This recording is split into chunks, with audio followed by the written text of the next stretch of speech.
2 3 4 5 6 साल तक उसका ख्याल रखना है, उसकी देखभाल करनी है। देखा जाए तो करीब करीब 7 या 8% जमीनी विस्तार में। हेलो दोस्तों, welcome back to my YouTube channel. तो आप सभी का हमारे यूट्यूब चैनल में स्वागत है। तो हम आज ऐसे नए टॉपिक लेके आए हैं जो हमारे पूरे विश्व के अंदर 5 जून यानी कि 5 जून विश्व पर्यावरण दिवस है। तो उनके बारे में हमारे 2 भाई हैं जो आपको विश्व पर्यावरण दिन के बारे में कुछ बातें बताएंगे। तो आप ये उनकी बातें और ये वीडियो पूरा देखते रहिए दोस्तों। आभार। साथियों, आज कुछ आप लोगों से मैं महत्वपूर्ण बात करना चाहता हूँ। पहले तो हम कमांड तहसील के युवाओं की ओर से आप सभी आदिवासियों को और सभी लोगों को मेरा और हम युवाओं की ओर से जय आदिवासी।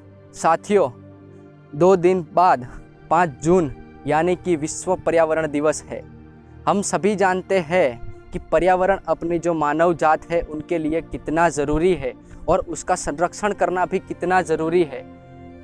पर्यावरण यानी कि ये जो वातावरण है उसमें कुछ भी विकट परिस्थिति आन पड़ती है तो उससे हमारे जो मानव संसाधन है उस पर क्या असर पड़ती है, ये ना हो तो हमारा मानव जात का क्या होगा। जय आदिवासी। साथियों, 5 जून यानी कि विश्व पर्यावरण दिवस, हम सब जानते हैं कि ये विश्व पर्यावरण दिन इसी दिन को आता है। ये क्यों है? क्योंकि जो हमारा पर्यावरण है, हमारा जो वातावरण है उसमें कुछ अभी विपदा आन पड़ी है, जिसमें एक बहुत ही बड़ी विकट समस्या है, वो है ग्लोबल वार्मिंग की समस्या। ऐसे देखा जाए तो हमारे जो वातावरण में है कई सारे प्रदूषण है, आवाज़ का प्रदूषण है, पानी का प्रदूषण है, कई सारे प्रदूषण जो अपने वातावरण में घुल चुके हैं। आज अपने को पीने का पानी वो भी अपने को अच्छा नहीं मिल रहा है, वही भी ज़्यादातर अपने को प्रदूषित ही मिल रहा है। तो साथियों, हम सब इस धरती पर मेहमान हैं, ना कि हम यहाँ का कोई मालिक है। ठीक है, तो हम सभी को ये जो प्रकृति है, ये प्रकृति हमको जीवन दान देती है। इसी के बल मुद्दे पर जो हमारी रचना हुई है और इसी के बल मुद्दे के कारण हम आज जिंदा है। आप ही सोच लो, अगर पृथ्वी में से ऑक्सीजन ही खत्म हो जाए तो क्या होगा?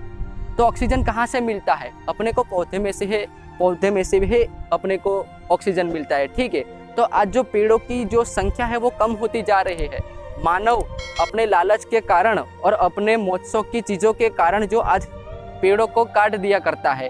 खेती करने के लिए कोई काट देता है, तो कोई अपने फर्नीचर बनाने के लिए, कुछ ऐसी भी महोत्सव की चीज़ों के लिए वो पेड़ों का सर्वनाश कर देता है। जो जंगलों की संख्या है आज बहुत ही कम होती जा रही है। जैसे कि अपने गुजरात में देखा जाए तो करीब करीब 7 या 8% जमीनी विस्तार में ही आज जंगल पाया जाता है। जंगल की इतनी कम जो संख्या है, ये जो अपने मानव जात के लिए एक विकट समस्या है। अगर आज हम नहीं चेते गए, अगर आज हमने नहीं समझा कि पर्यावरण में अगर जो पेड़ों की संख्या है वो ज़्यादा नहीं हुई, तो हम सब जानते हैं कि क्या होने वाला है।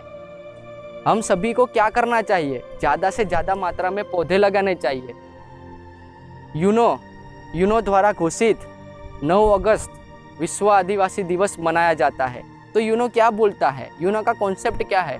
यूनो ये कह रहा है कि जो आदिवासी है, आदिवासी के कारण पृथ्वी बच सकती है। तो वो ऐसा क्यों कह रहे हैं? क्योंकि आदिवासी की जो जीवन शैली है वो पूरी की पूरी प्रकृति पर डिपेंडेड है।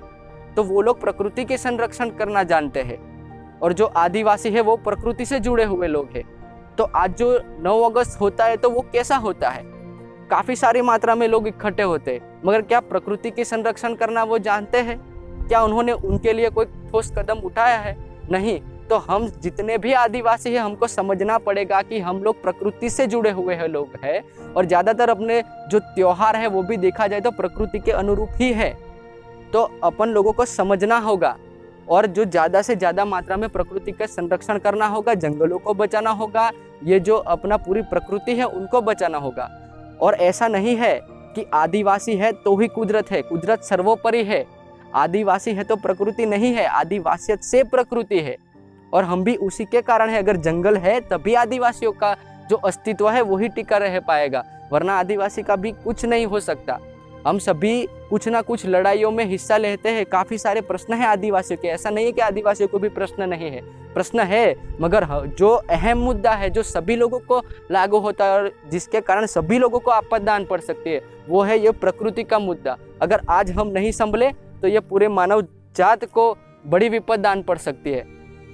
तो ये जो विश्व पर्यावरण दिवस है उन दिन पर हम सभी लोगों को अपने घर पर या अपनी ज़मीन होती है वहाँ एक एक पौधा लगाना चाहिए। और सिर्फ एक एक पौधा लगाने से कुछ नहीं होगा, जब तक वो बड़ा ना हो जाए यानी कि 2-3 साल ना हो जाए तब तक हमको उनकी संरक्षण करना होगा, उनकी संभाल लेनी होगी। तो ये करना होगा। ये जो प्रकृति का मुद्दा है ये सबसे अहम मुद्दा है, इस पर हमें अभी ध्यान देना चाहिए। अगर ये नहीं होगा तो हम भी नहीं होंगे, क्योंकि प्रकृति के कारण ही आज हम जिंदा है, उसी के बल मुद्दे पर हमारा जीवन टका हुआ है। तो आप सभी लोगों से अनुरोध है कि 2 दिन बाद जब ये विश्व पर्यावरण दिवस है उसी दिन पर आप सभी लोग एक एक पौधा लगाए और उसकी सार संभाल रहे। जय आदिवासी। 5 जून विश्व पर्यावरण दिवस और ये पूरा विश्व में मनाया जाता है और हमारा फर्ज बनता है कि हम पर्यावरण का रक्षण करें। और उसका महत्वपूर्ण भाग है जो ग्लोबल वार्मिंग। ग्लोबल वार्मिंग अचानक से शुरू हुई घटना नहीं है। जब जब हमने विकास की छलांग लगाई तब से हम प्रकृति का, पर्यावरण का नाश करते आ रहे।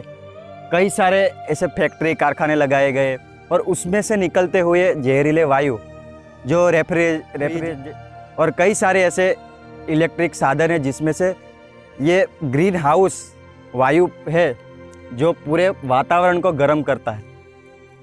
तो हमें हमारा फर्ज, हमारा कर्तव्य बनता है कि हम प्रकृति, ये पर्यावरण का रक्षण करें। और हम एक 5 जून विश्व पर्यावरण के दिन हम एक संकल्प लेंगे कि हम हमारे फैमिली के साथ सब लोग एक पौधा लगाएंगे। और यही तक नहीं कि एक पौधा लगाया और हमने छोड़ दिया, उसको हम 2, 3, 4, 5, 6 साल तक उसका ख्याल रखना है, उसकी देखभाल करनी है, उसका रक्षण करना है। तभी जाके वो पेड़ बड़ा होगा और आत्मनिर्भर होगा, तब वो हमारी सक्सेसफुल कहा जाए।